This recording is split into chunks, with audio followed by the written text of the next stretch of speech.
My name is Thomas Moran. I'm originally from the Shenandoah Valley of Virginia, and then I received my medical degree and completed my residency training at the University of Virginia in Charlottesville, Virginia.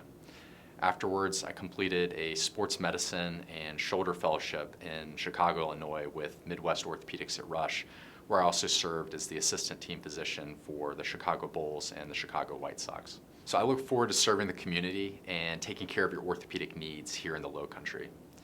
I believe that taking care of people means more than just fixing your knee or shoulder surgically. It's about listening, understanding your goals, and guiding you safely back to the activities that matter most. Whether you're a professional athlete, a weekend warrior, or someone just looking to stay active, I'm here to help allow you to keep doing the things that you love.